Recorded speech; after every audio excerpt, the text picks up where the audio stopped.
Good evening, ladies and gentlemen. Welcome to the, what is this, January meeting of the Elders Central School Board. Start the meeting with the pledge. Pledge allegiance to the flag of the United States of America and to the republic for which it stands, one nation, under God, indivisible, with liberty and justice for all. Thank you. Okay.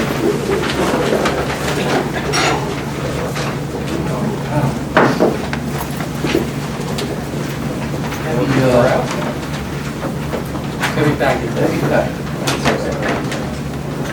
So we're all here.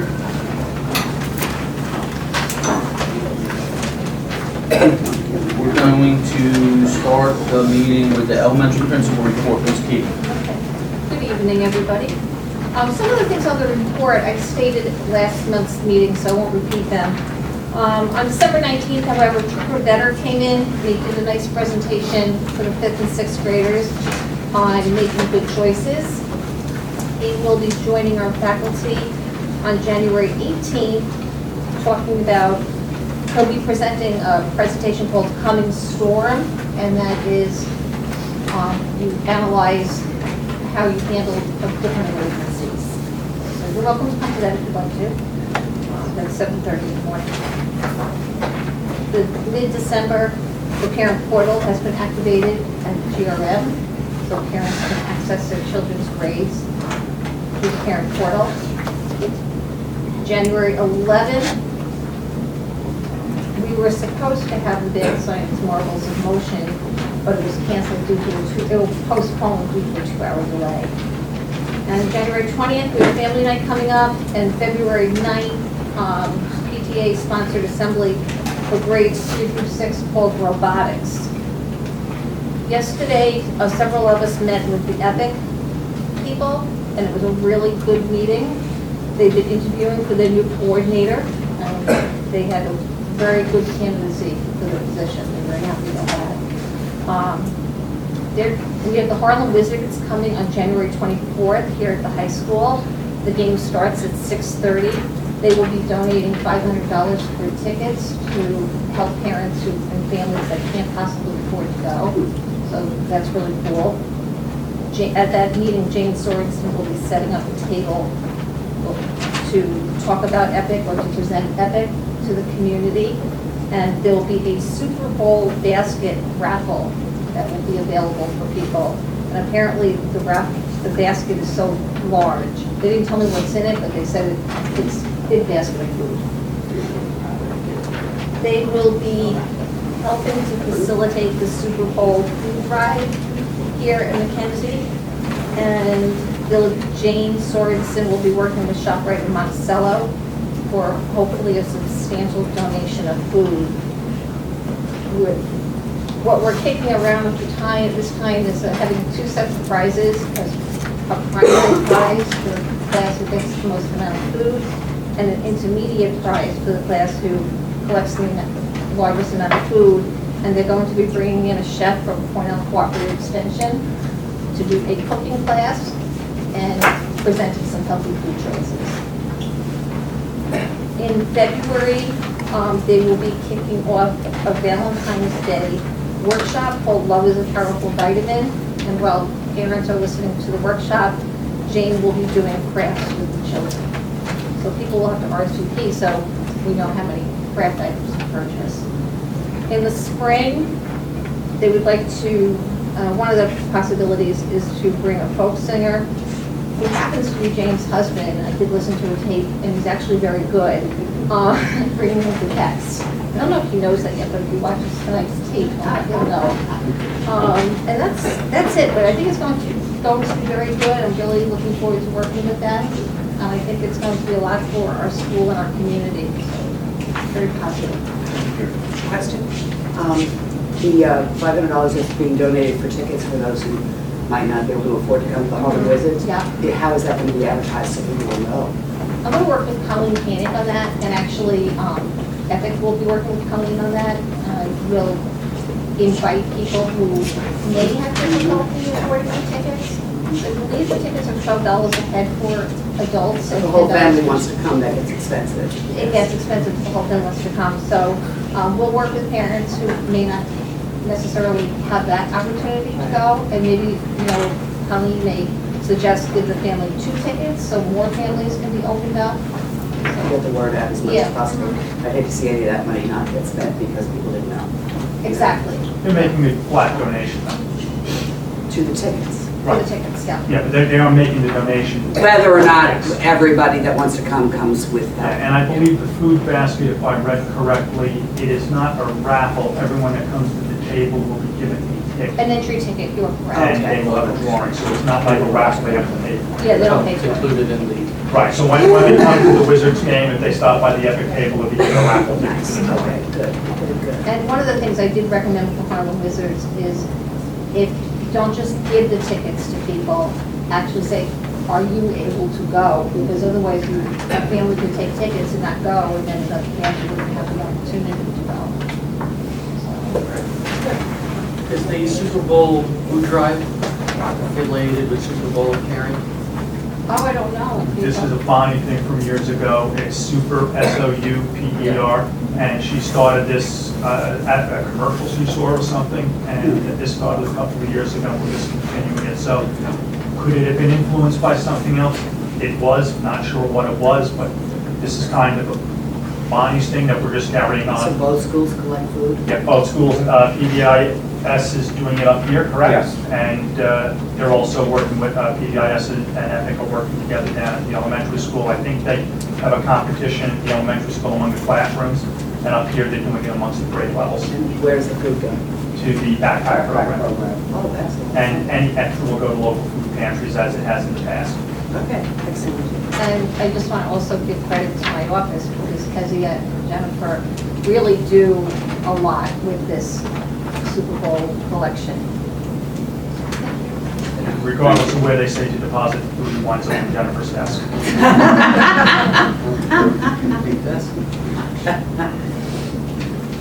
Any other questions?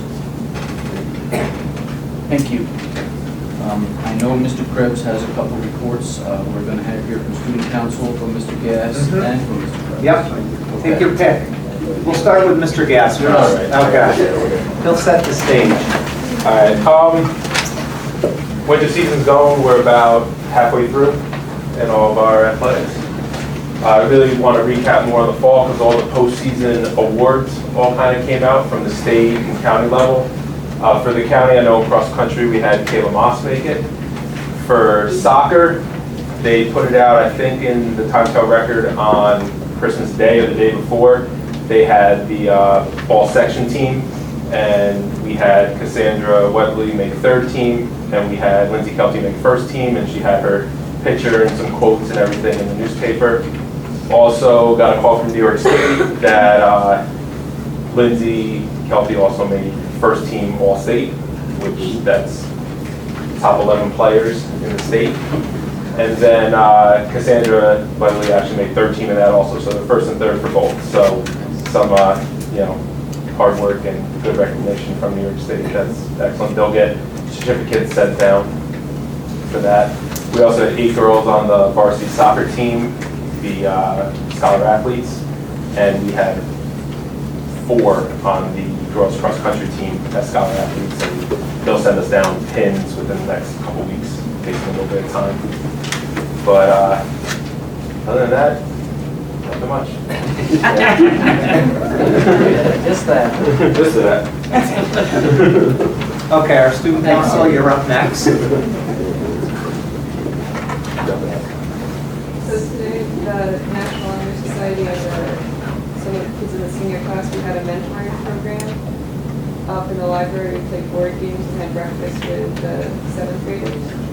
Big success, I think. Yeah, the kids liked it. It seemed like, and when like Ms. Koenig asked, like, how'd you guys feel? Like, they wanted to be there for more time, of course. And I think we're doing a spring activity too, because they wanted to do it throughout the year. So we had our fall, a winter, and probably get a spring activity in. SAD's filled with many 7th, 8th, and 9th graders. So for each month, there's different like topics. So for I think next month or this month, they're doing like during lunch that they're gonna like do little quizzes, and if you get the answer right, then you get a lollipop. So it's like a little like, thing to see if you know your like knowledge on the topic. National Honor Society is gonna start selling cookie dough. From where? Cookie dough. We don't exactly know yet. We just know it's cookie dough. I think our next meeting is going to be like the person coming in and he's going to actually have like a little test students for us. Let's see. And the spring musical audition is removed from yesterday to Tuesday. So we'll find out about soon. Yeah. And then archery club is being a success. There's kids who come like I think it's like every 2 weeks or so, and they're in the cafeteria and they're doing archery. I went to one meeting and it was actually really nice and like cool because like I don't know, it's different seeing like there's a range of kids there. Who's doing that? Who's leading it? Ms. Stringer and Ms. Crotchler. And that's all. Good. Thank you. I have a couple of things also. Just want to remind you that our January Regents is coming up at the end of the month. We have a number of students that are taking Regents exams. Our guidance department has on February 1st a junior parent meeting, and I don't go over some of the things that juniors should be knowing. That'll happen in our distance learning room. They'll talk about financial aid, entrance exams, the governor's proposal for some of the new monies that will be available for students of a certain income for scholarships if they choose to go to school in New York State. That came out, and they have some information that came in through guidance on that. We had some accolades that are going out, maybe a couple a little bit premature, but this upcoming on January 21st, Mr. Niveson is going with 5 of our students, Audrey Milan, Dylan Wong, Evan Bizjack, Samantha Clemens, and Elena Gaughan, to the Senior Wind Band Celebration Festival at Marywood University. So they were students selected for participation in a number of programs that are taking place that day. They actually have 3 groups going, so they're in a different group depending on where they fit in their audition. So that was a pretty high accolade for those. And also just came out today or yesterday, Mrs. Powell got notification that we had 12 Gold Key Awards in our Scholastic, Regional Scholastic Art Awards, 12 Silver Key Awards, and 31 honorable mentions. And I'll just go through the silver and the gold. Winners were, in silver was Paige Dunning, Kimberly Gonzalez, Alyssa McGrail. Some of these people are here, so I don't know. You're here, raise your hands. I don't know if they know When the about name it. goes up. So Michael Sherwood, students that won 2 silver are Casey Weiss, Pat Nicholson, Olivia Schultes, and our gold key winners, Paige Dunning, Kimberly Gonzalez, Alyssa McGrail, Olivia Schultes, Dylan Wong, Casey Weiss. Students 1 and 2 were Helen Sherwood, Pat Nicholson, and Claire York. So those are all award winners in photography. Photography won a painting. I left somebody off. Just let me know and I'll make sure, but it'll be in the announcements We saw tomorrow. what all the people are, she's taking them. Yeah, I'll give these to you. Okay? Did you guys know about So you'll that? have them. Okay. Okay. So congratulations to those of you that are here. And I believe that's all I have for you this evening. That's it. Thank you. Any questions for Mr. Krebs? Awesome. Our district, Ms. Lewis, right? Yes, business office. Business office report from Ms. Lewis. So we've been, lots of budget activity in this office in the last month. This current year budget, the rollover budget, and projections for next year's budget. We developed the budget calendar we should be voting on this evening. We also, in the transportation department, we've been having some issues with the elementary school and students not being met at the bus stops in timely fashion. So we did send out a letter to all parents, just letting them know that they really need to be there because safety is the #1 priority for our students. And we don't let K-3 off the bus if the parent is not there. We bring them back somewhere, which requires someone to stay on their post longer than they may normally have to do because it goes beyond their daily Does that work happen schedule. very often? Well, we've had 22 instances this year already. Last year we had 43. It's not across the board. It's generally a few families that you can kind of depend on that they're not going to be there.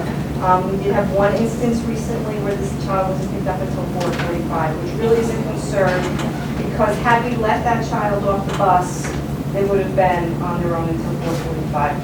Parents just did not realize. And I've been on both sides of this issue from personal experience. I was an elementary school secretary. I was the one who received the children when the parent was not there to get them. My children were the ones sitting at the babysitters waiting for me to come and get them because now I was late. Also, as a single parent of a child K through 12, it was my responsibility to make sure that my child was picked up off the bus kindly so someone else wasn't inconvenienced. The district didn't bring him into the world I did. It's my responsibility as a parent. So the letter is very strongly worded, and we do acknowledge that.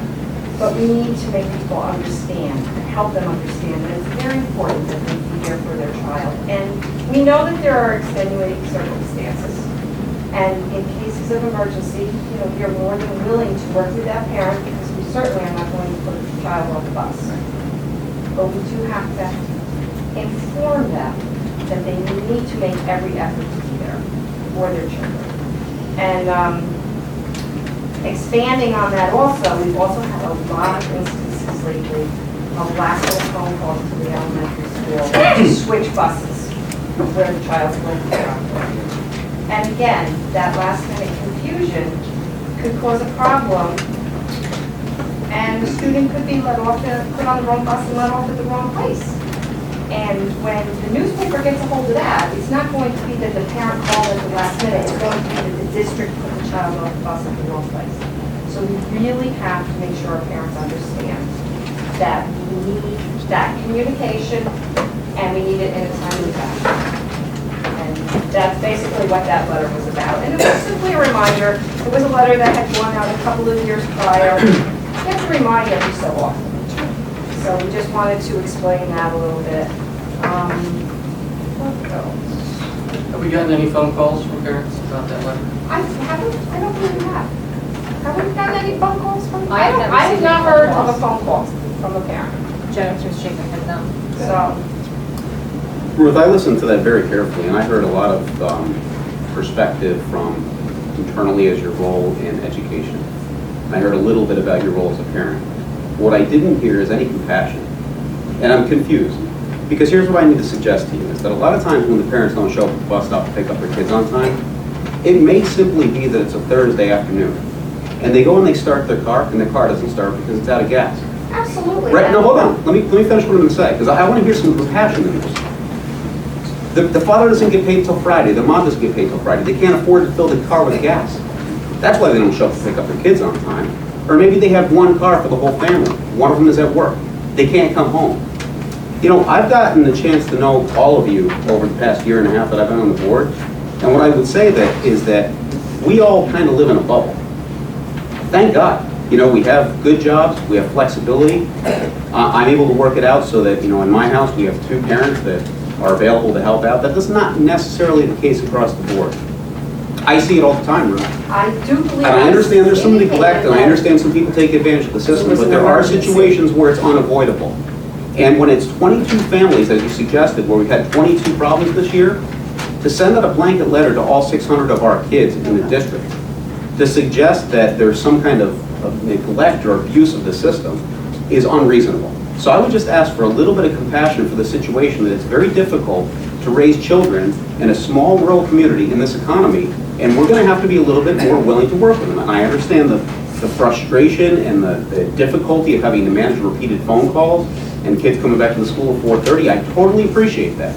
I'm just saying that as a board and as an administration, as employees of the district, we need to understand that we live in a community where it's not always easy to get there right at that time, all the time. And Mr. Siegel, I would agree with you, and there is compassion, because there was a time when I was the single parent that I was being discussed over the radio on the bus garage because I was unable to get to the bus stop. So I do have compassion. I have been there. I do understand. I also understand what it's like not to be able to put gas in your car to be able to get care of your child. So do not think that I do live in a bubble, because I am compassionate to that. But I also have a stewardship to this district as far as a financial stewardship. And sometimes those types of things do cause us to exceed our finances. And there's overtime that could be involved, and I need to be mindful of that for the taxpayers. And Brian, it's not that we're not compassionate, but unfortunately, in most of those cases, there is never a phone call to us. My car doesn't start. It is our staff that has to make umpteen phone calls to track the parents down. And we get responses such as, I'm at the mall, I'll be there as soon as I can. I'm grocery shopping, I'll be there as soon as I can. I'm running errands, I'll be there as soon as I can. Or the worst, I forgot. And then the phones that just ring and no one answers. So we are compassionate, but we're also very concerned because it's a two-way street. The families have to work with us and we have to work with the families. And more often than not, there are not valid excuses. And that's what the concern is. Could I say something? And I also spent time in that position, and I don't know how often it was, but same situation. If there was an emergency, you can understand it, like you say, the gas in the car or something. But there were certain families, and Dr. Goodman, there were, that were the same thing week after week. And yes, I had small kids, and I would be there, until I had to pay overtime for those kids. Until, like you say, 5 o'clock at least. And I did not find that letter offensive. We all see things differently, Linda, and I didn't mean to suggest that that was an emergency situation where you can't put gas into your car. I use that as a metaphor, as an example of what some of the families within our district struggle with on a consistent basis. The fact that not everybody has two parents in the household with flexible jobs where they can actually get there to the bus stop on time. So that's the compassion I'm talking about. Back then either. And I want to balance it as well, Dr. DeFord, to respond to what you said, is that I understand the challenges, Ruth, on the additional expense of having to manage this. I'm not trying to dismiss that. I'm just suggesting that when we communicate with our community, we need to be much more mindful of the situation that families find themselves in financially, logistically, all around, and the respect that we show them. And the letter came across as, it read like an angry email that you would type up when you're pissed off at something late at night and without proofreading. And we talked about this over email a couple of times today. I think it was a lesson learned. I know you didn't read it that way, Linda. I did. Did you receive the letter? Yeah. How did you receive the letter? I didn't receive it. We all got it. I didn't get it. You sent the letter It was attached to the email. Yeah, it was attached to you. Okay, no, we all read it differently. I read it as something, we need to be very careful about the attitude with which we communicate with our public. And that's what I was suggesting. Just a little bit more compassion. And I understand where you're coming from, and when you communicate, there's a different paradigm, and everybody has a different thing going on that day, so they can certainly interpret it the way their day is going. So I do understand what you're saying. Thank you, everybody.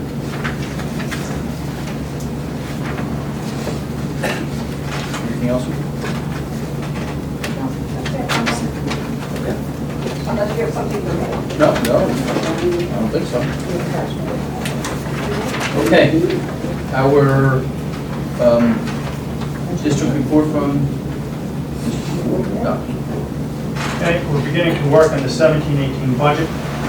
In addition to the approximately $500,000 deficit that we project each year, we are looking at an additional $350,000 to $500,000 increase in our health care costs. Ms. Lewis and I are comparing health insurance plans. We're reviewing what budgetary cuts can be made to offset the increased deficit without impacting student services or programming. We will be discussing more during the upcoming budget presentation starting in February. But I'm just letting everyone know it is going to be a difficult budget year because of increases in costs that are outside of our control. During my superintendent's council meeting this morning, we met with Assemblywoman Aileen Gunther, her chief of staff, and a representative from Senator Bonasek's office. The superintendents expressed our concerns over unfunded mandates, restrictive state education department requirements, and indicated that additional state aid would be needed to continue funding existing programs and services. The executive budget is scheduled to be released on Tuesday. Assemblywoman Gunther and Senator Bonasek's representative indicated that though there was discord between the legislature and the governor, they anticipated the state budget to be adopted on time by April 1st. They listened, took diligent notes, and we're scheduled to have a follow-up meeting with them in March in Fallsburg, in which the superintendents and school board members will be invited to the meeting. Do you have a date for that? I believe I saw the date of March 10th. Is that a Friday? Yes. Okay, so that's the tentative date. I haven't put it in my calendar yet because I just sent the date over. Okay? Finally, Eldred will be hosting the February 13th Sullivan County School Boards Association dinner meeting. A flyer is in your packet. Our culinary students, under the guidance of Mrs. Messina, will be cooking and serving the food, and our music students, under the direction of Mr. Nivison, will be providing background music for the event. Please mark your calendar for February 13th and plan on joining us at 5:30 at the Junior Senior High School. I need RSVPs by January 27th. That's all that I have. This is just for, It's the Sullivan County School Just Boards no children. Association. It's just school board members and superintendents. And I can tell you that District Superintendent Chuck Corey is a very well-spoken, thoughtful person and is not going to feed into any hysteria of any sort. And what he does have, he's the superintendent for Ulster BOCES. And he's also our interim. And he's our interim, so I'm on the board with him up in Liberty. And I can tell you that when Chuck comes back to us from Albany and tells us the governor this and the Board of Regents this, and he goes into great detail, and I'm always amazed at his perspective, the things that he understands, plus how many years, I don't know how many years he's been around. So he's watched all this. Chuck was a superintendent for over 20 years in New Jersey, and he's been the superintendent up in Ulster going on 7 years. He's a straight shooter. Very wise. And he's 100% for the kids. So the title doesn't thrill me, but that Chuck's going to speak does. I think they probably mislabeled it because when Doug and I were at the meeting Monday night, the tone of what they said the guest speaker was going to be asked to talk about isn't quite what's on that flyer. There are concerns, as everyone knows, over Title I funding, stuff such as that, school vouchers. That's what Chuck's going to address. His knowledge of that, he's also going to go into details on what he knows about the state budget, what the regents are asking for. So I wasn't thrilled when I saw the title of the flyer, but we didn't select the title. and with all honesty, after I took my temper tantrum, I think that's the day we're coming back from Florida, so I'm not here. Oh, well, you should come. 'Cause And I think it will, shouldn't I? Well, no, honestly, because I was thinking as I see this, it is controversial, but quite honestly, the reality is that whatever the policy proposals are, the federal government and the state government, we deal with this all the time. That's right. We constantly lose our impact as a locally elected school board to make impactful decisions. So, and I think that we all have kind of different perspectives on a lot of these issues. So I would suggest that we all try to come to it. Let's just back up 1 second. This is the flyer. I'm not sure if everybody saw it or not. The title is Trump Administration Impact on Education. So, And it's very premature because we don't know yet don't what know. his impact on education is going to be, nor can we even speculate honestly on what he can do, what he will do, what his priorities are. So it's very premature. It's a stupid title, let's put it that way. But Chuck Corey's a great speaker. And it so- was not the way it was, right or wrong, No. but that's kind of not what they presented to us on, actually Monday didn't even have the title. exempt. Yeah, of course. Whoa, Yeah, that's go right. there, yeah. Yeah, it's probably- I would say that, speak from experience, that recently Doug and I, hope I'm not missing anybody, I know Dr. before, we all attended a workshop on education policy issues that was put on by the state. And it's important to have multiple perspectives of these meetings, because what's going to end up happening is that somebody's going to go back and advocate on behalf of, correct me if I'm wrong, Carol, I might be misspeaking, but somebody may say that there's some consensus within Sullivan County about these issues. If we don't show up and say. So if you show up and you say what you're going to say, and then at least there's dissension or there's some kind of, diversity of opinion, and nobody's able to misrepresent what all of Sullivan County, including Eldred, feels. If you're going to do So- that, do I have to say next to you? Yes. Okay. Because I will, I'll be there. I'll be there. No, right. Yeah. Okay, let's move along. Also, if you would want to make that, because that is open, I believe last year was open for all of the board members. We just needed to know how many were coming. May 10th. Yeah, I'm sorry, March 10th, that's when we're going to be in Fallsburg. Correct, meeting March with, 10th. Yeah, I got that. Senator I wrote that Daniel down. Gunther. And I will have That's Fallsburg? Yeah, I'll have more information as we get closer to that. Basically, what we do between January and March is we have several meetings with our elected representatives in different forums to discuss our concerns, policy-wise and money-wise. And today was the superintendent's first discussion with them, and that's the superintendents and the school board members. I don't mean to put you on the spot, Dr. DeFore, but number 2, you suggested that we talked about restrictive state education department requirements. Are you talking about budget stuff, or are you talking about We're talking education about, mandates? there's, the state legislature now has guidelines that they cannot pass legislation that could be deemed an unfunded mandate. But the state education department has no such restriction. So, for example, they just overhauled the English language learner requirements statewide. And the requirements are very, very cumbersome, very, very involved, and they're geared to the big 5 cities, and not geared to rural New York State. And they passed these regulations with a broad paintbrush, provided no funding, because SED has no funding to provide. And it has put rural New York in a tremendous bind, where we must follow regulations and we can't get providers. So that's what I mean with that. And the state legislature is trying to look at, it takes a long time, but Aileen mentioned that maybe a law needed to be passed restricting state agencies from passing regulations that would have a financial impact without providing funding. Appreciate that. Was there any discussion on issues related to standardized testing and curriculum requirements? No, nothing at all on that.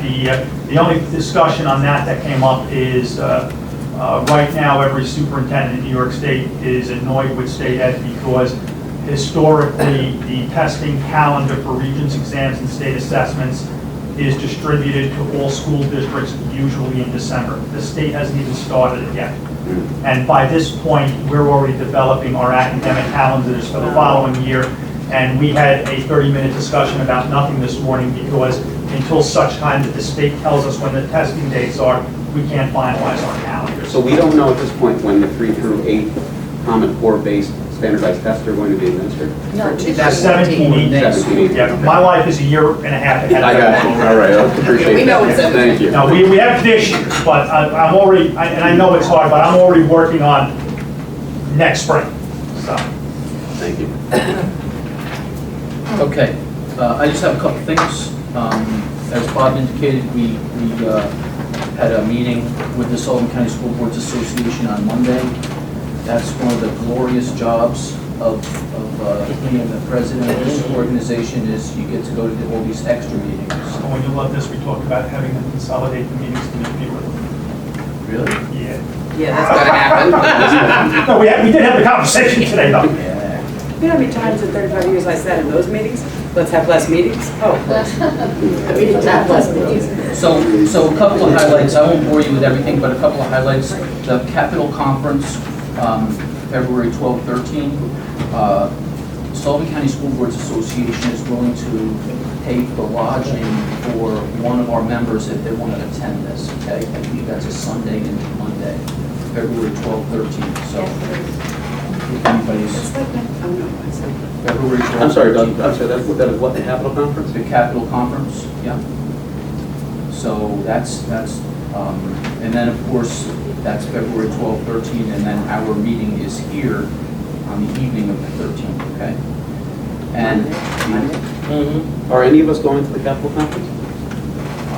no, I'm not able to. So if somebody wants to go, that would be outstanding. And again, Sullivan County School Boards Association will provide lodging for that. What's on February 13th? The meeting here, the Trump meeting. Oh. Yes, I got that. The Trump thing, don't call it the Trump thing. Yeah, please. That Capitol Conference is basically a session presented by NISBA on outstanding legislative priorities. And then the following morning, it's a lobbying day, and it's the opportunity for school board members to meet with the elected representatives in the Capitol to discuss school district needs.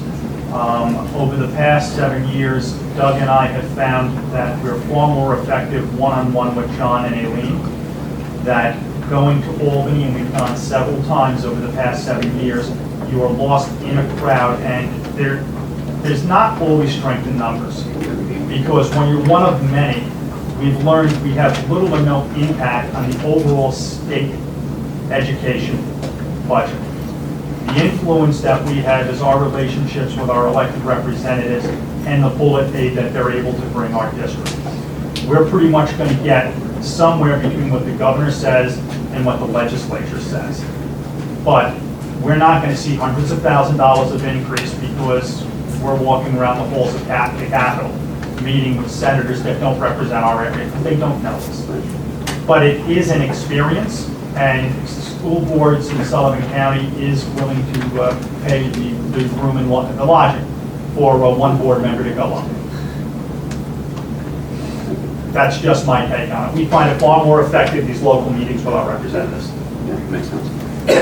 Okay, so that's 12, 13 in the evening is here, and then March 13th, there's a board officer roundtable where they're going to have a discussion, and it was initially presented as just president, vice president, and I think we convinced them to open it up to all board members. This would be and we have a problem with this, so we really should make an effort to attend. This is going to be a superintendent school board relation. Board That was a joke. officers, what? That was a joke. That was a joke. Oh, ha, ha, ha. All right, never mind. Prospective board member workshop on March 27th, so anybody interested? Wait a minute, I'm still on March 13th. Board officers, what? Roundtable. And where's that one? That, Liberty. All these are in Liberty. Okay. And what is the real topic? The real topic? No, that is the topic. Oh, you're kidding. I thought you said it was a joke. No, that's the topic. The joke was with an issue. That was the joke. Excuse me. Yeah. I'm sorry. All right, moving on. Yeah, that's all I have. Very good. That leads us, wow, that was really, really bad. We gotta move on. I'm not to worry. Okay, so at this point, we're going to have public comment limited to the consent agenda items 401 to 705. For those of you who are new to attending board meetings, there was a time when you sat through the entire process of the board meeting, and then at the end, after we just voted on something that you may have had a question or a concern about, we would allow you to give us your input on something that we just did. So at this point, we would prefer to hear just something in the consent agenda. If you have a concern about something that we're about to vote on, we'd like to hear about that now rather than after we make a decision. So anything limited to the consent agenda, 401 to 705. Yes, sir. Just clarification on 7.02 to 7.03. Is that just shifting money from one line to another? That is, when we built the budget last year, we were not sure where we should budget the Smart School bond funds. So we budgeted it in the general fund under revenue with offsetting expenses or expenses with offsetting revenue. And then they came out with a directive that it needed to be housed in a capital fund. So the money is booked in the capital fund, but it is also part of it is in the general fund, and I want to take it out because I do not want it spent or included in the fund balance at the end of the school year. So we're reducing both of those lines. Thank you. Any other questions? Comments, concerns? Okay, so let's have let's move on to the approval. Make a of the motion. Consent agenda. Second. 7:05? Okay, 401 to 705. I read it pretty carefully. I believe that everything is fine as written. We have a motion by Amador, a second by Brian. Discussion. I have a few questions. I'm ready. So one relates to what Mr. Glantz just asked about, so I just Yep. more clarification on that. All right, so the SMART bond, just for the benefit of the public, this is a $2 billion bond that the New York State voters approved, which was distributed to school districts for the purposes of technology. As we distribute. Okay. Some real money. So they took it. It's a lot more involved than that. It's mysteriously It's supposed to be distributed. Okay. is the way it is, right? Yes, it's for tech. Promised. for It's been spent technology. 4 times over, but it hasn't been distributed. $2 billion. Okay, so New York State taxpayers approved $2 billion of expenditures that would be distributed, or at least promised, to local school districts. So we plugged 150,000 of what we were promised into the revenue code, other state aid, and 150,000 into equipment, and we're just taking that $300,000 and moving it into a separate line item, specifically labeled capital fund, specifically related to that, what do they call it? Smart bond. So that's just a kind of a placeholder All for right, I would like to clarify. it. Okay. The district was awarded $499,000 and change. It is booked in the capital fund for $499 and change. We budgeted $150 of that. $50,000. Yes, thank you, I'm sorry. Budget, oh yes, budget, okay. $150,000 of that in this school year. Let me just clarify before we goes on. There's only 66 school districts approved for this money with one. It's statewide. What? They have not been clear about the dispersal of these funds from the word get-go. When we were preparing our budget, what we were able to ascertain as we were doing the budget was we needed to spend it first. So it was a reimbursement plan. So we had to plug the money into the budget somewhere, and we had an offsetting revenue item to make sure that was done correctly. Fast forward, they wanted a specific line item now, so we have to move it from one line to the other. Have we spent some of the money? Yes, we spent it all, And we've gotten any? not yet, but we're in the kitty. We are approved to be reimbursed. I found out today that though SED has gone through all their final approvals, apparently the Office of Budget is holding everything up and hasn't dispersed the dot yet. But that is not SED. But my clarification was because you were adding the two lines together Yeah. for $300,000 when actually it's One's revenue, one's expenses, revenue, so it's really only $150,000. So New York State taxpayers right now, since we approved the $2 billion, essentially it's a loan. We're now paying interest on this $2 billion, right? I don't know if they bonded the whole amount or the bonding it as they just, in other words, if 66 districts have been approved and that accounts for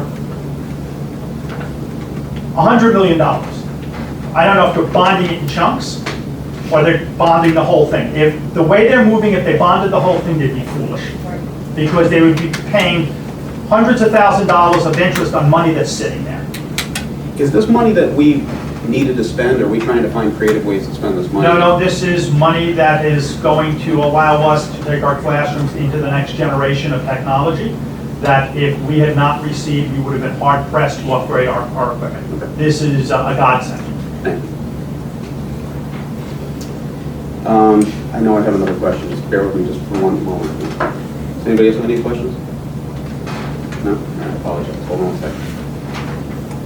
Looking at the budget calendar while Brian's looking, we only have one special board meeting, April 18th, is that correct?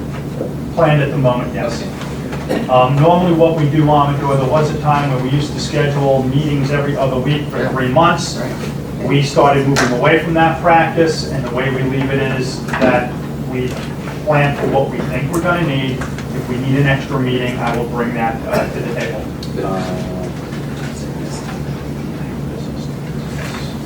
You just mentioned April 18th. Yeah. That's the BOCES board meeting night also, so that's the. That's why we're meeting that night. Oh. That's the special meeting where we need to adopt the BOCES budget, and we Okay. have to call it into BOCES, so that's why that's on the calendar. Okay, so I usually go to the BOCES meeting, I don't usually Yes, come to this. yes, that's Okay, a I special understand. meeting, and I believe Ruth and my intent is to use that as a double meeting where if we have everything set, done and approved, and all the revenue figures are in, we would adopt our own budget on the same night. So while there are no special board meetings, there are presentations that have been plugged into our next few meetings for the Yes. public. Yes. And if we feel the need, Brian, we'll come back and ask for a workshop in between sessions. Yeah, so, okay, I remember what I wanted to bring up. There's a couple of things under the minutes from last month, and then there's also just something about the way that we organize our agendas. Okay, so, on the minutes, and these are not significant things, I understand we're temporarily have vacancies in the district clerk position, but I've noticed for several minutes that the board members will sometimes have discussions like we're having right now, where board members are asking questions and they're back and forth. And it's been kind of plugged into the public comment section, and it really shouldn't be in the public comment section, because the public's comments are certainly more important than what we as board members have to say. And in some of the minutes, we kind of try to spell out some of the conversation that the board is having under discussion, under old business, new business, or the consent agenda. So I don't know that we need to amend these, but in the future, I would suggest that when board members are asking questions and there's back and forth in discussion, that it's not listed as public comment, because we're not the public, we're board members. Okay? So there's a couple of those in here now. So how do you want that? Well, you know, maybe I'll find an example. I know what you're saying. Yeah, I'm going to ask you to bear with my office, yeah. at least for a month or two. Okay, I know exactly what you're saying. So I tried to give you a little disclaimer, because I Yeah, understand. so I know what you're saying, and yes, it can be done. It'd probably be more appropriate to put it in under the first, under the approval of minutes and warrants, stick some section in there with discussion and stuff. So yeah, I know what you're saying, you Yeah. need to give me a little bit of time to work it in. Absolutely. Okay, and that does make sense. No problem. All right, so then the only other last thing is that we normally, at least as long as I've been a board member, when we have policies to vote on, include them in the consent agenda. It's usually the last thing in the consent agenda. And I think it might be more useful for policies to separate them from the consent agenda. So we've actually had to do that in the past for a couple of things where we didn't necessarily have a unanimous vote, and we wanted to have some discussion on it. Now, the only thing that's in our consent agenda for today is the alcohol and drug testing of bus drivers, and it's pretty straightforward. I read that, there's nothing there. But I would say that going forward, I mean, my suggestion would be that for policies, we separate those and we vote on those separately. Well, what we've been trying to do is, if it's perfunctory, meaning it's a word that needs to be changed, or it's a new regulation that you have no input in. You follow what I'm saying? That we're required to adopt. We usually then put it on the consent agenda. But if it was something that is going to be more involved, we've been making an effort to take it off of consent and put it under the general discussion. Gotcha. Is that acceptable? Perfect. You know, because there are a lot of things, Brian, that come in that we have to do. Yep. Just Yeah. routine Like language. this one appears to be something that came directly from the state, and NISBA. Yeah, in this case, we took it, we sent it to Ruth and Melissa. No comment on it. We just put it in there because it was basically a routine language change for what it was. And you know, some of this is, some regulation somewhere changes. So the verbiage in a policy also must change. So if we could leave it that way. And what we try to do in my office is discern, okay, this probably needs a little more discussion, so we'll put that under a separate agenda item. Okay, yeah, that makes sense, that's perfect, yeah. So for this one, just for the benefit of the public, I read this because I was curious about it, because it said alcohol and drug testing, and it's specifically, the only thing that I saw was the language is changed from alcohol and drug testing for bus drivers to alcohol and testing for any drivers of district vehicles, and that's all that is. And so that's what this is. But yeah, I'd say for anything that's significant, where we write a policy, or where there's some interpretation that we might have that's different from the rest of the state, or we want to discuss it, we should put that as a separate item so that we can all participate. Thank you for reading that closely. For anyone who drives a school District vehicle. They basically changed it from bus, literally the word bus drivers appeared multiple times in this document, and they changed it to driver of any listed vehicle. So I'm assuming we have a list of vehicles. And do we have people who are We have many. bus drivers that? Well, no, what happens is this, school districts, especially for athletics, have started to employ the use of smaller and smaller vehicles because it's far more economical. When you have a wrestling team of 5, you don't want to send a 50-passenger bus. And very often, the coaches will drive the vehicle and get their driver's license on file, etc. So this policy is basically acknowledging a reality. It's not just bus drivers anymore. It's anyone, and, you know, Scott will use the vehicle to go back and forth to meetings. We have a ban at each building to minimize driving mileage expenses. We ask faculty members to use the district vehicles to attend conferences at a BOCES in Goshen or a BOCES up in Liberty. So this basically covers anyone using our vehicles. Isn't that a lot more, how are we going to do that? Isn't that a lot more cumbersome now to be No, it's only the alcohol and testing. drug testing? The testing, it applies to them. Go ahead, Melissa. It applies to vehicles with a capacity of 15 passengers or more. Oh, okay, so it's not Scott taking the... Correct. Okay. Correct. I don't want to misrepresent it, Carol, since you asked, and I tried to describe the policy, but there is, So some coaches may have to have alcohol and drug testing because they're driving a passenger vehicle that's over 15, right? It also covers it that if there's an accident, that they're subjected to that.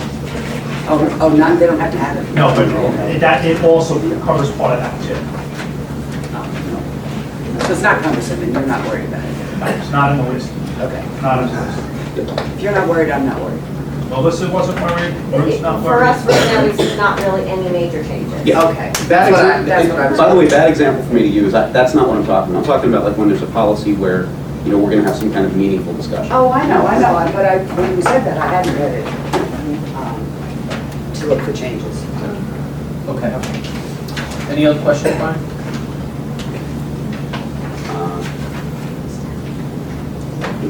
This is the agenda, this is the current agenda. This one that we're looking at here is the,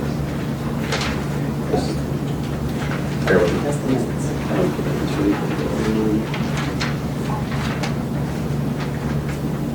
Okay, no, that's it, I'm good. Okay. So then we'll vote. Brian? Yes. Carol? Yes. Linda? Yes. Amador? Yes. And I'll say yes. So that approves our consent agenda. Thank you very much. Number 8, new business. Hall of Fame is seeking candidates for induction at June 2017 graduation. Nomination forms are available on the website and in the district clerk's office. Be submitted by the end of February 2017. Anything, Mr. Glee? You still handle that? I've not been involved in any discussion yet, so I'll talk By to the way, Mr. Mr. Ford, DeFore. make you the chairman. Yeah, that's the discussion I was going to have with Mr. DeFore. That being the case, I'll make a point of stopping in and beginning the process. It's not terribly cumbersome, but as long as we're talking about it, it involves at least one community member, at least one student, at least one teacher. I, as chair, I just officiate the thing, I don't vote, and I may have left something out there, but it's meant to be representative of the entire community, faculty, students. But you need nominees, really, that's the big thing, you need nominees. You need Nominees, yeah. Yep, and there were nominees from last year that I don't remember if they were carried over or not, but if they are nominees from a prior year, they automatically get thrown into the mix also for reconsideration. Can we arrange to get together just to discuss that in the next couple of weeks? when you- Try to squeeze you in between golf and. And it could be vice versa.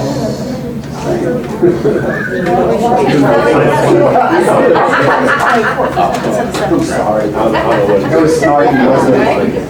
Can I have some water, Mr. Believing, please? Sir. I have one more thing on the agenda. Yeah, go ahead. I'm requesting that we consider moving the March 9th meeting to March 16th, if at all possible. Ruth will not be available that night, and that is one of the meetings we can use for budget purposes. So I would very much recommend we move the meeting. If not, I will have to look and see what we move. Thursdays are chamber conference. Thursday, Yeah, correct. It'd be yeah, third the Thursday. 16th. If not, we'll try to figure out how to do it, but I'm just requesting.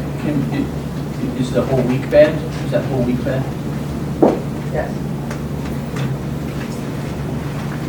You wanna go Wednesday? Yeah. I can't do that. You can't do Wednesday? I can do the 16th. You can do the 16th? Yes. That's not good for Amador.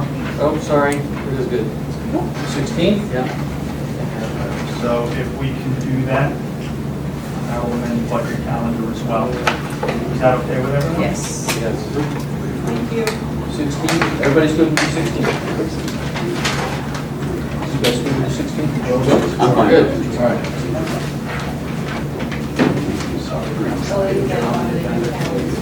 We'll modify the budget calendar. Yes, okay.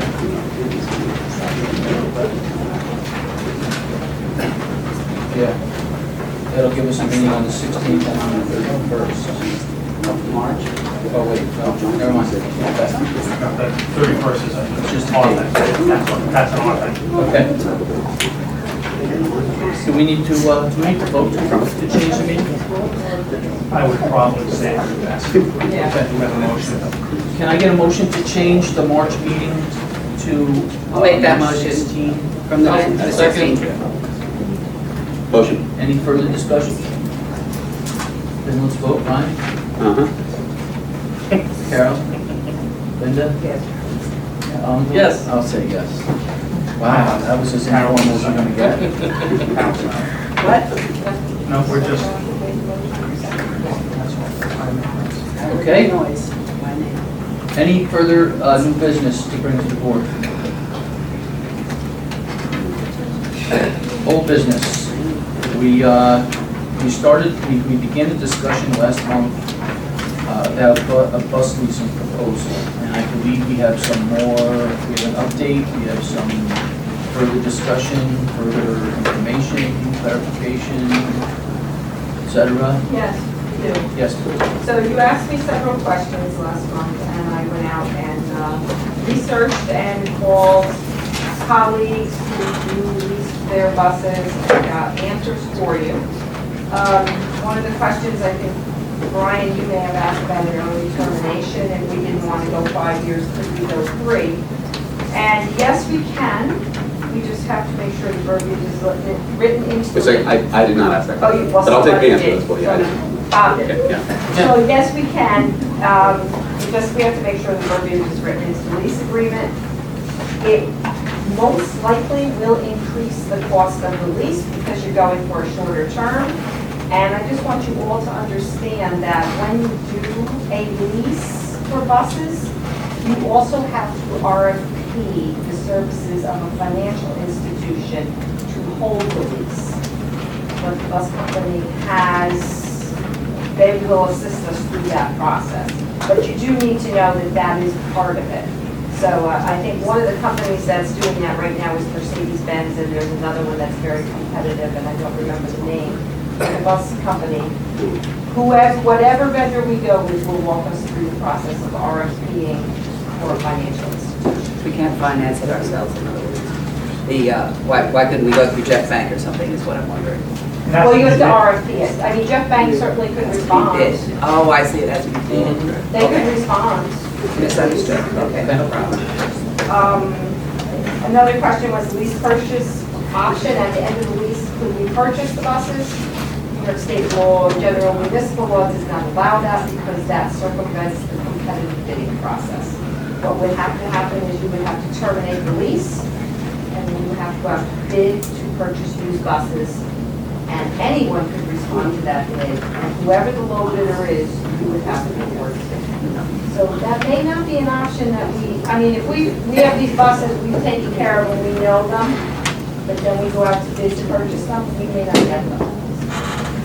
Just so you know that.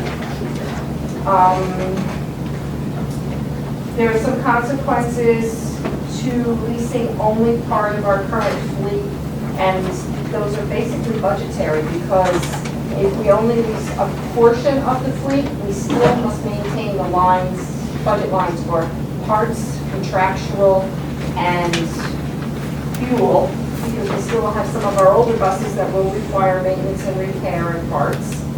So we are not realizing the savings that we are hoping to offset the lease. By leasing the full fleet, we reduce all those lines and offset the cost of the lease. Talked about the shorter lease term, early termination clause. I contacted 5 different school districts, 3 of them responded. As the other 2 come in, I will get back to you. Purchasing the buses would require increase in our debt service, which I think you all realize that. The maintenance, we're still gonna have the maintenance cost because now we own the buses, where if we lease the buses, the parts are coming with those leased buses, whereas if we own it, we have to buy any replacement parts. Also, if we lease the buses and our mechanics do warranty work, the bus company is going to reimburse us for a percentage of that work, of that labor that our mechanics have performed. Oneida leases their buses? They do. When we buy a bus and would we do the warranty work, is that different? Or would we do warranty work? We could, but we own the bus. And warranty is proprietary, so is whoever we buy the bus from, are they going to allow us to have the proprietary information to do that work? 90% of the time, a dealer will not do that. That was one of the things that the transportation folks told us last month, was when we go with this lease, they would, the bus company, correct me if I'm wrong, will provide us with the equipment to be able to analyze what's wrong with the bus and be able, the software, the laptop to plug into the machine, to the school bus, and therefore be able to diagnose exactly what's wrong and repair it. And then they credit us for making them. They don't have to send their people down or come down and pick the buses up and take it back. It saves them money, saves us money. Is the leasing of the buses or the financing services, are either of those paidable? Yes, we will. I got information today from Oneida, I believe it was. They sent me the paperwork that you filed with state ed to apply for state aid for leasing. So you have to submit paperwork to be approved for the leasing of the buses, and you will get state aid. And what about the financing services? Is that aidable? Well, Does that help remember, we were having this discussion on some of this stuff, about, because we have debt, we get recognition from the state, we get money. These wouldn't count as debt. As debt. What you're talking about is the debt that we currently carry is an exclusion under the property tax levy cap formulation. But this wouldn't be, this financial service. It would not be. And this is a conversation I had with Brian over the past month. As we start retiring debt, which we're going to be doing in 2019, 2020, and 2022, 2023, we will lose those exclusions unless there's any major changes made to the tax levy limit legislation. So we may be having a very different conversation if we decide to do this now at the end of 5 years. because based on our debt retirement projection, our financial advisors at that time may recommend we take on some additional debt so that we can still account for some of these exclusions. It's odd what I'm saying, but in this case, debt is a good thing. Not too much, but just the right amount of debt is a good thing because it does count as an exclusion under the tax levy limit I legislation. think what would be helpful, because it's very difficult to analyze these numbers, it seems to me like when you look at purchasing versus leasing, so let's say that everything's equal, we're talking about, are we gonna purchase a fleet to replace our fleet, or are we gonna lease a fleet to replace our fleet? And if you look at that just that way for 1 year, what we're talking about is an $84,580 difference in favor of leasing. It's $85,000 less for the first year, the lease buses than the purchase buses. But I think what we need to do is to extend this out beyond just 1 year and probably start to look at this debt that's being retired so that we can understand what kind of an impact carrying debt or adding debt adds to our ability to stay within the tax cap. And I think until we have that, it's hard to do. And we're committing to a 5-year lease. The 5-year lease is uncomfortable as it extends beyond any of our terms. And so it may be us that's making the decision, it may be another board that's making the decision, but it's uncomfortable. So if we're gonna make decisions, we have to be very careful about looking at, 1 year, and then I understand the second year is state aidable. We have to extend this out beyond 5 years so we can have a better picture of it, is what I'm suggesting. Including the debt, is that possible? To look at what the impact of carrying debt or adding debt has to our overall budget in terms of the tax cap? I'm sure it is. I mean, I'm sure it's spreadsheet showing all of that. Let me ask a question though. If we have to, we would have to buy new buses come July, right? We have to. If we don't lease, if we don't lease, we have to buy. And we would have to go out to the public for the right to make a loan like that. Either way, it has to go. Either way it goes to the public? Okay, Yes. that's one thing I didn't realize. But the The public difference has is to now, agree at the a budget. purchase is going to increase your budget.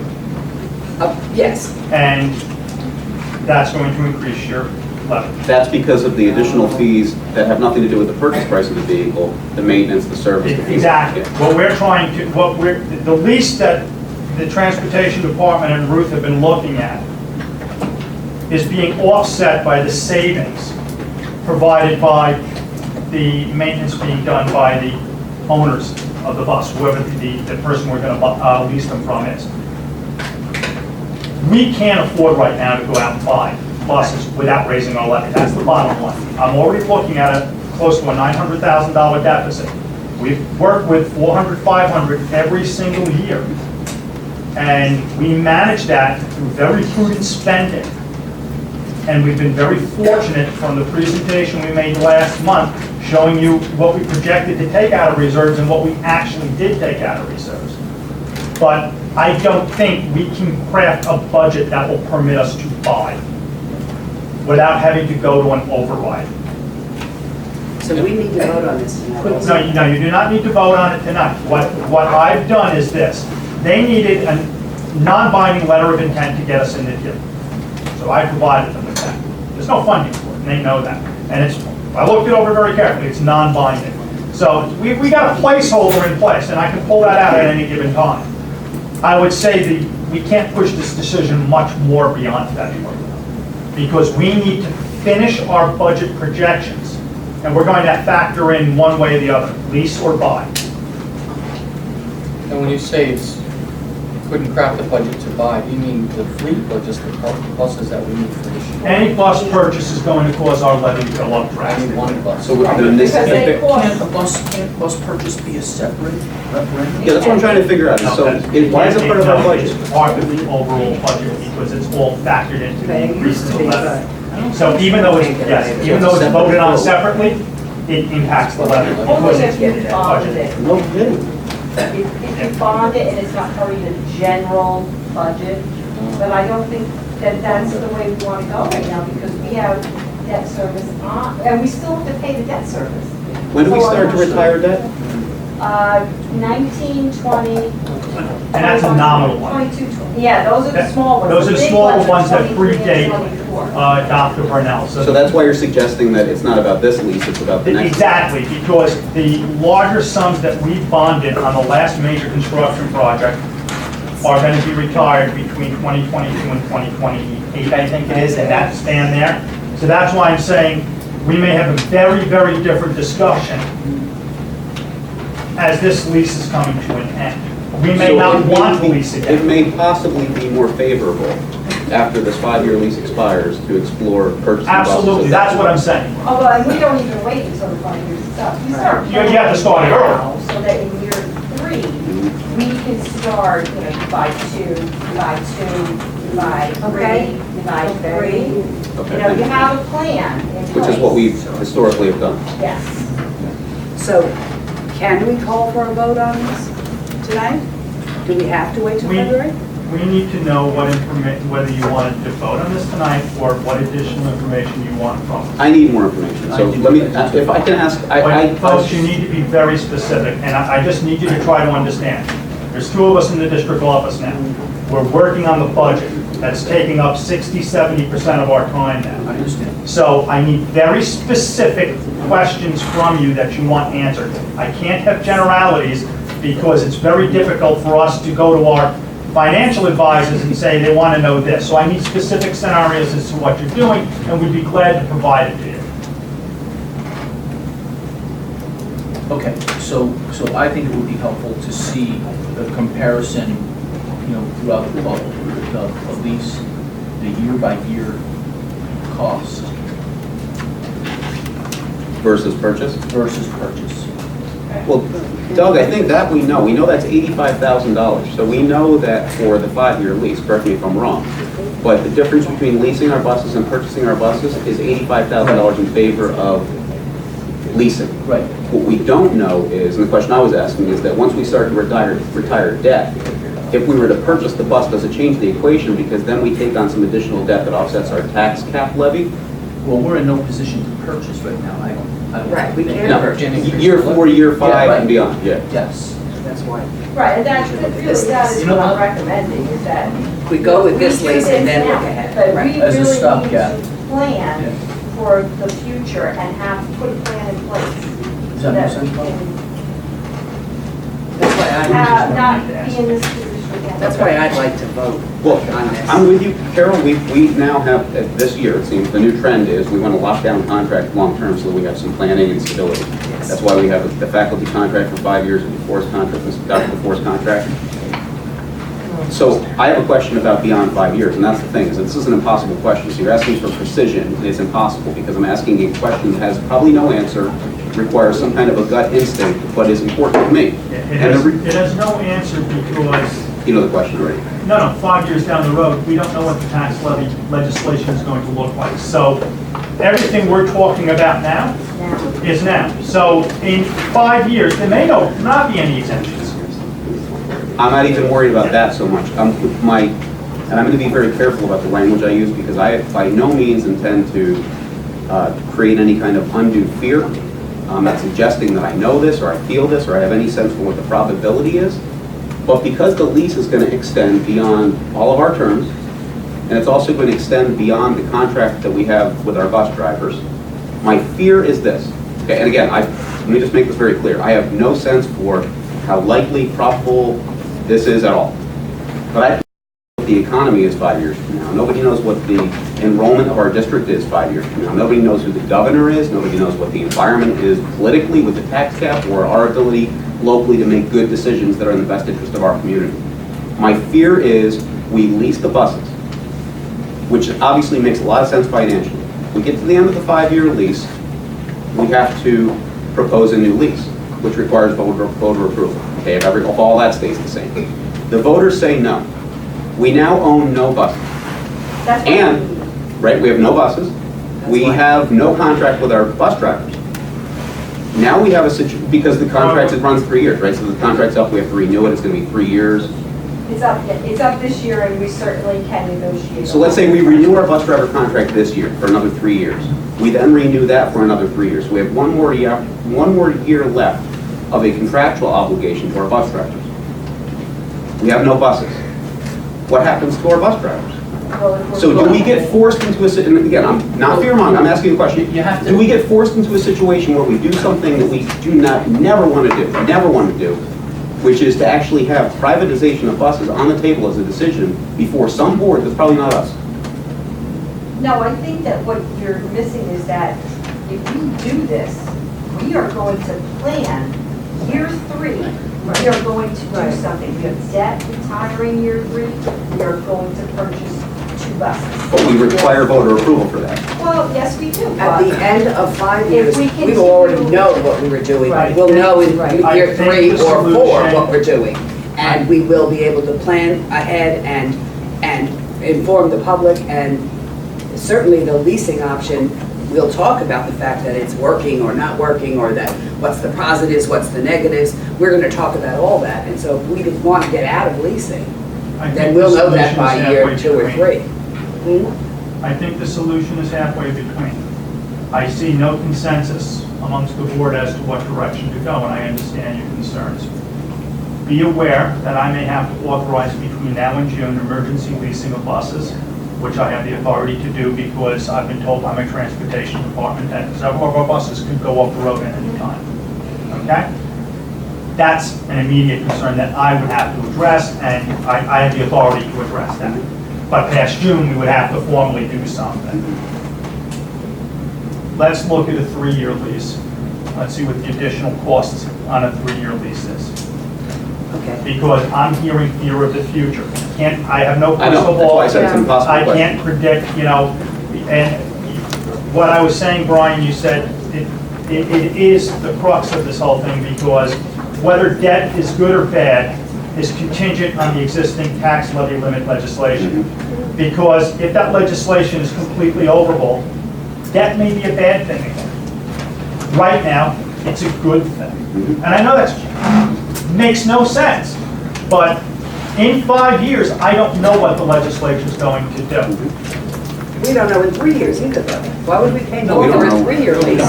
But I don't know why the they do concern that. is about Because tying other it's- boards down to the future. Well, here's something I did ask the company.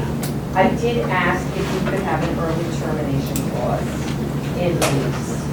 And yes, we could write that language into the lease to have an early termination clause. I don't know that they would do it on the entire fleet, but maybe 50%, maybe 60% of the buses. We could have an early termination clause on. The other thing that you need to know also that Dave brought to my attention tonight was that the price of the buses on the New York State contract is about $15,000 lower for the full size. I think he told me the total overall would be about another $20,000 that we would save. So your 84 for leasing now is about $100,000. Where's that come from? So, New York State contract was, Or state country. And hold on one second. I have to say this because whether we have a signed contract with any of our employees, any of our bargaining units, whether or not we have a signed contract does not make them not our employees. They're still our employees, whether or not we're locked into a labor agreement. all right, so I appreciate that. That makes me feel a little better. So let me just clarify. So let's say that we. Did I say anything wrong about that? Josh, you good? Giving you the Okay. thumbs up. Oh, let's fast forward to the future, Doug. So we're 6 years out, okay? So we sign a 5-year lease, okay? And 5-year lease expires, we don't get approval to sign another 5-year lease. We're somehow able to purchase 2 buses. Now we own 2 buses, 2 buses total. And our bus driver contract expires. What you're suggesting is that we're not, the future board at that point, 6 years down the road, is not going to be under any kind of pressure to consider the idea, the unacceptable idea of privatizing buses because we don't have a contract with bus drivers. We're in no different situation than if the contract was still in place for another year or so. How is that? Just because we don't have a current contract at that point, which we will, by the way, but just in case we didn't, doesn't mean we would not still pay them regularly and they would not still come to work, and we would still agree on their salary or whatever at some point. It doesn't mean they're not employed.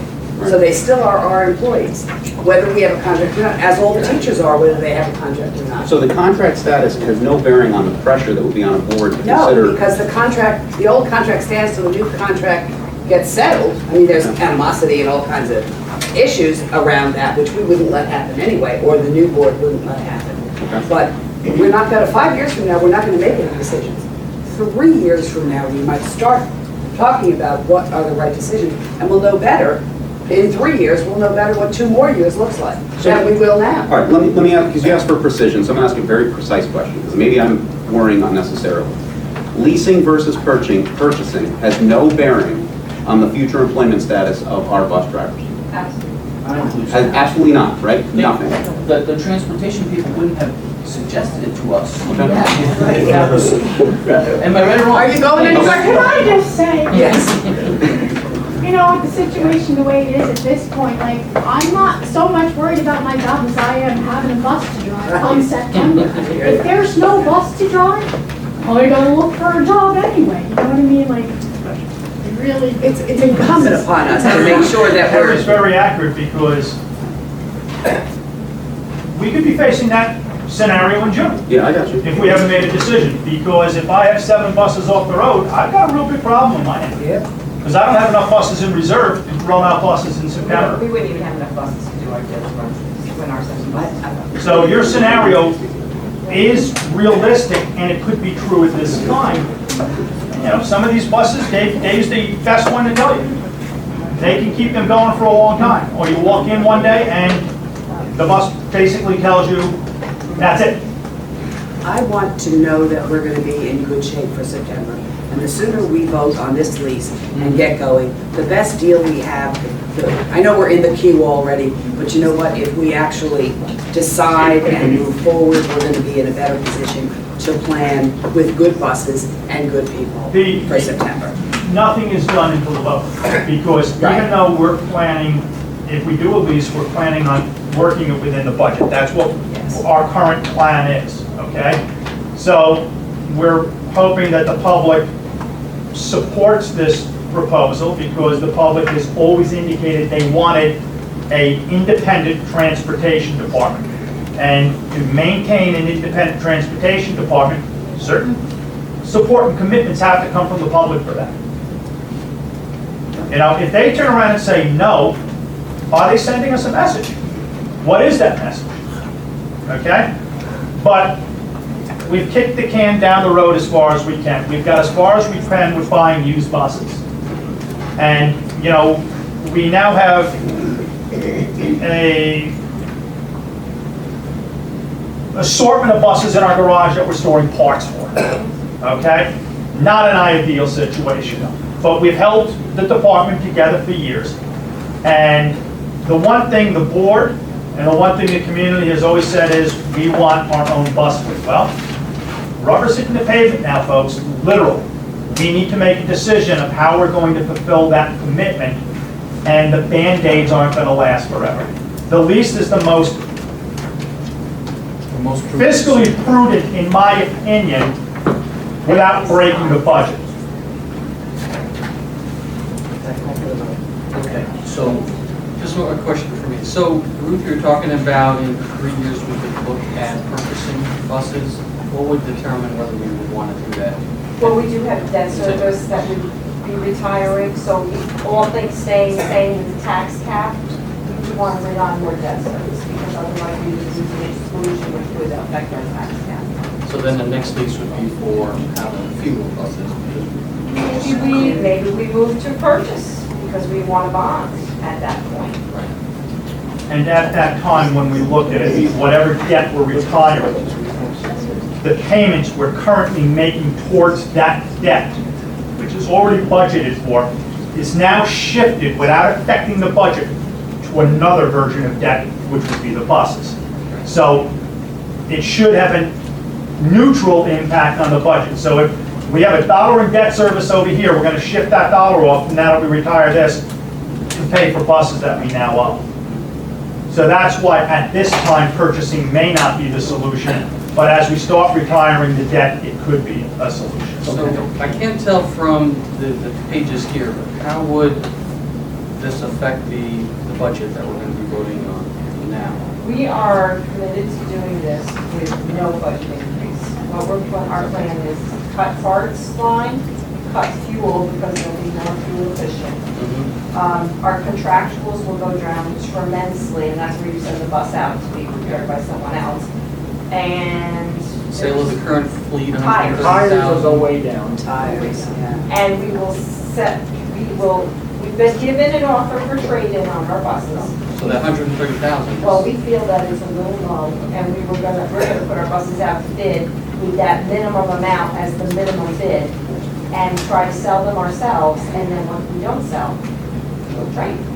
And this isn't us sitting in the office saying, we think we're gonna save this, we're gonna save that. We asked No, our this- transportation department, what would the projected, and we told them what the issue was. In order to do this, we need to do this. Where in your budget lines do you foresee saving money by going through with this? And this is the feedback that they gave us. Okay. I'm good to vote on it tonight. All right, so wait, let me just ask one quick question. So, you sent out the district data as part of our packet. Are we talking about that at all in any other context? Just provided it. All right, so the enrollment, of course, is declining. Hold on, Yeah. let's put this to bed. Let's put the bus are and we take it gonna- out here. Well, I think you're No, concerned about in actually regards to the buses. You're concerned about I'm having sorry. all these buses and the enrollment decline. Yes. And I was concerned about that as well. Yeah. So that is why I asked if we could put in early termination for us into the lease. Because, you know, there may, 2 years down the road, we may not need 2 of those buses. Why would we pay for them? Right, but the suggestion you have on the quantity of vehicles right now is based on the current enrollment. Correct. And the current runs in the district. That's it. See, that was easy though. Thanks. Oh, thank you. No, I thought we were gonna get into a No. discussion about No. numbers, No. and I wanted to just try to stay focused for another second. Do we, as a board, have to decide between company A, B, and C, or is that you guys? You need to give us approval to put out an RFP. No, Okay. every company is on state bid. We Okay. are chosen the lowest. You have. The one who's giving us the best deal. Yeah, we talked about that last month. All we have to Yeah. RFP is the finance. You're giving us approval to put on the ballot, basically. Okay. And that is going to get us to the next phase. Yeah. Because the next thing from this is we have to work with the attorneys on the language to put, how we put this on the ballot. We haven't put a separate item on our ballot since the tax levy legislation went into effect. And it's got to be done in a specific way. So you're giving approval to put this up for a public vote. So I'd like to make that motion. Wait, However you want to phrase How do you want- that. Make that motion. Well, do we have to put the term in? Yes, I would put it for a 5 public vote for a lease of the transportation fleet for a term of 5 years. One more time. Lease of a transportation fleet for a term of 5 years. I'll make that motion. I made that motion. I'll second that motion. Just one second. Do we have So there's no quantities of vehicles or specific vehicles included in that? Not, well, you can be specific, the fleet could consist of, the fleet should consist of 14 full-size buses, Not to exceed. right, not to Do exceed. we have to vote on that? I know we should. We're put gonna that- make it more. We're gonna put it in the. One second. This one right We here. need to be that specific? I don't think we need. We don't need to be that specific. You gotta bear with us, there's 3 of us purposely taking notes, so everyone talking over each other becomes difficult. So, I think it shows Board- the We don't need to. Be specific. I think it shows. So I just showed in the sentence that you have in your proposal. 14 from last full-size month. buses. 14 full-size, 1 minibus, and 1 minibus with wheelchair capability. And that's right on the line, You can keep that one. in here. That's under current fleet continuing, right? Yes, currently, if you have that. And we need to put it to a public vote.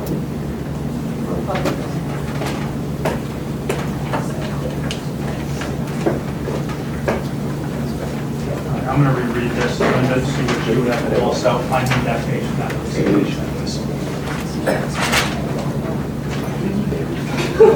You got it in December. I don't need the whole thing, we need that page.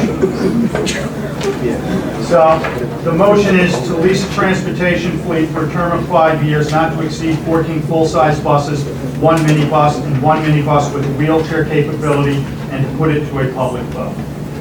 Yes, I, yes. And you're gonna make that I'll second that amendment. Any further discussion, guys? Just two quick questions. So, I just want to clarify, the impact of the budget this coming year is minus $100,000 approximately, difference between purchasing and leasing, and whatever we get for the buses that we're selling.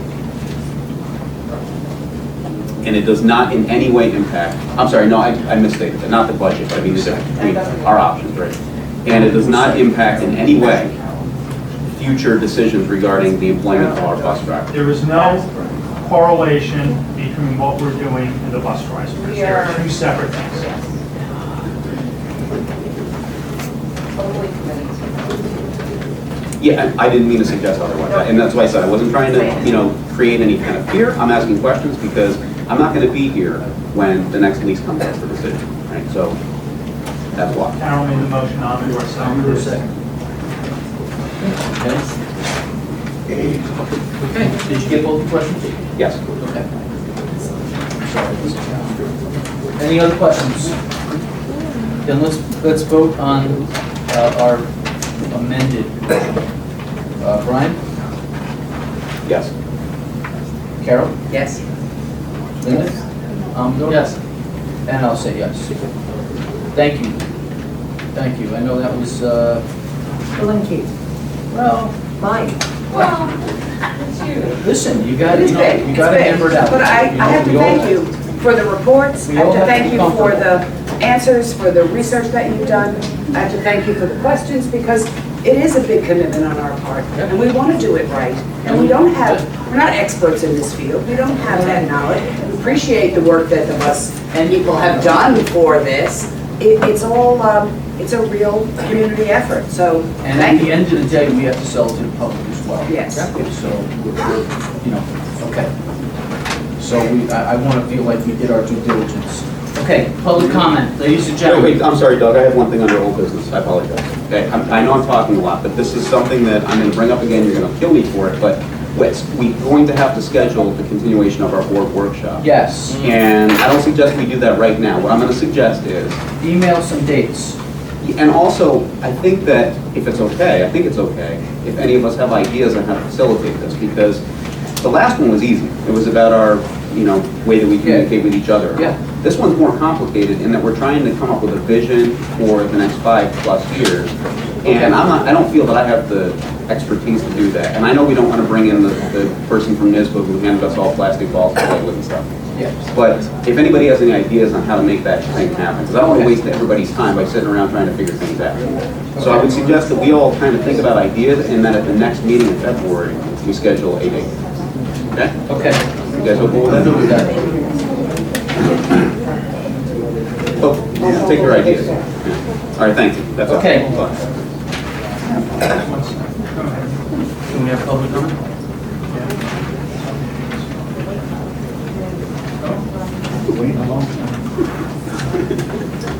Go ahead. Okay. Give us a minute, I So- apologize. It is now time for public comment. I have Would one. anyone like to address the board? I don't know if it was articulated earlier in the discussion, but I did take note that the reporter had a nice photograph and a nice little article about the induction for a new society in Eldred called the National Art Honor Society. I just want to make that a public comment and acknowledge it. All right. We also have members here. Yes. Raise your hands, if you're a member. There we go. Congratulations. Yes. Thank you. That's outstanding. Any other public comment? Mr. Clark? Yes, my name is Paul Clark, town of Lumberland. I was a board member here 20 years ago. I'm still very concerned about the school district.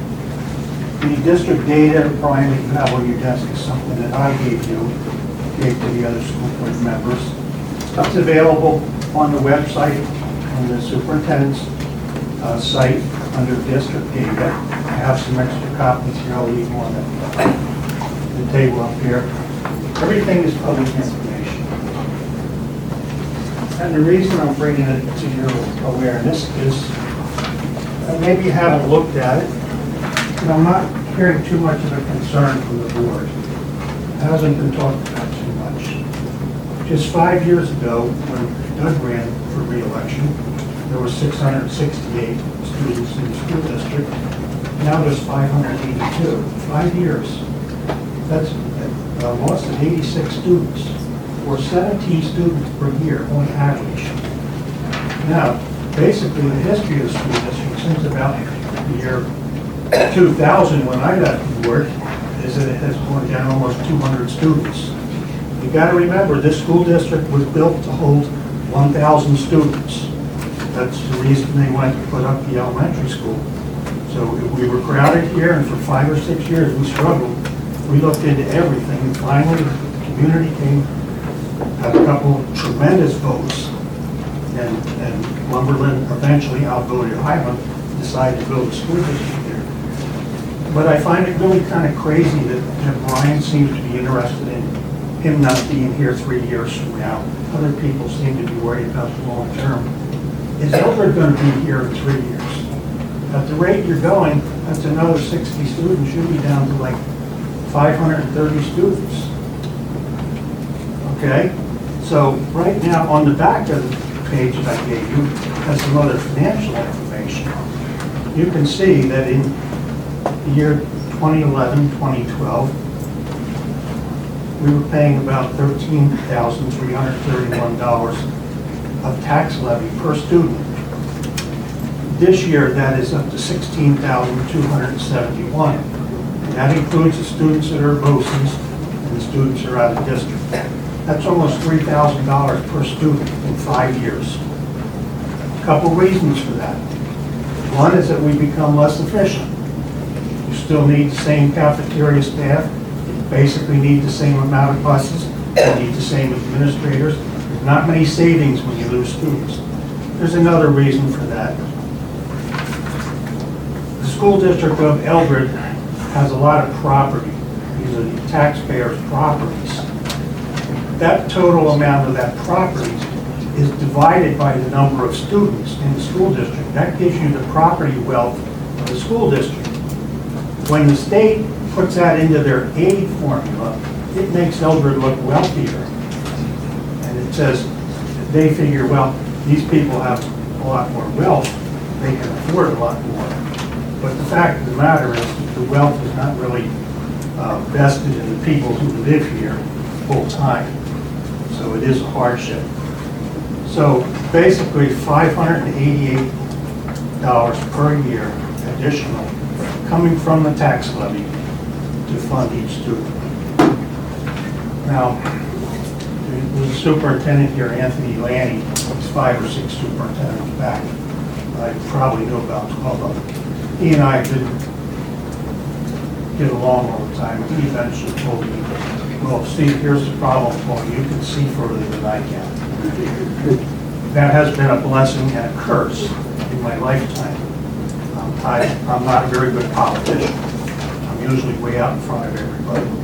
But in your case, I hope I'm performing a function for you, because I think in the calculations you're going to do budgets, you're going to police buses. You need to keep this in the back of your mind. It can't be, and I will not allow it to be, that every time a new inefficiency shows up in the school district, you're going to say, well, we're going to go to the taxpayer and get more money, because there are other options. There are options of consolidating buildings. There's an option of tuitioning out your students. There's a lot of other options before you go to the taxpayer. And that well eventually is going to run dry. So I just want to make sure you're all aware of that. Thank you, Mr. Clark. I just want to clarify a couple things, Mr. Clark. I didn't mean to suggest that I'm not going to be on Earth 3 years from now or in Eldred. I just mean I'm not going to be right here, because this isn't fun at all. So, that's why when I think about, the future, it's not going to be me sitting here. So, another thing is, one of the suggestions that I have for our workshop is, hopefully you guys will agree, that the 5 brains that we have here aren't going to figure this all out. And Mr. Clark has a perspective that's super helpful, and there are others in our community that's also very helpful. So one of my thoughts is that when we're coming up with a 5-year strategic plan or beyond, that we engage the opinion of our community members as well. Because I didn't think about any of the stuff that Paul said, except for a couple of the suggestions and proposals that you shared with me in the past, which I hate. but I appreciate hearing them, and I think that's important for us to consider. So that's what hopefully that makes sense. I think we should get our community to participate in our workshop as well, if we talk about our 5-year plan. Because he's asking questions about way, way, way down the road, which are unanswerable questions, at least in my mind. Okay. Any other public comment? Okay. I have one more item that I left off the agenda, so you please bear with me. You were each provided with a list, and it was on one of the original drafts, but I guess when I edited it, Okay. I took it off. So the motion is to access the equipment listed on the attached spreadsheet. This is equipment that is either outdated or to be replaced with smart bond money. And once this is accessed, it will be put on govbid.org, and we try to sell it. Can we reference this spreadsheet here? DC Well, it's 17, 18, 28. I will put it in. There are several spreadsheets if you look through I it. see. Okay. So we have to accept these, is that what you Yeah, need us it's to just a do? motion to access the equipment listed on the attached spreadsheet, and I will reference it by the numbers at the top of the spreadsheets. Okay, I'll make that motion that we access. I'll second. Okay. Any questions, comments? And we'll go. Brian? Yes. Carol? Yes. Linda? Amador? Yes. And I'll say yes as well. Okay.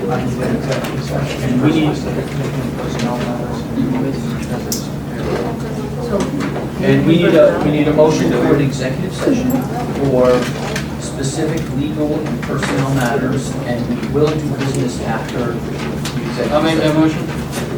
Second. Good. Let's vote. Brian? Yes. Carol? Yes. Linda? Amador? Yes. I'll say yes. Guys, we're gonna be doing business afterwards. Congratulations. You made it.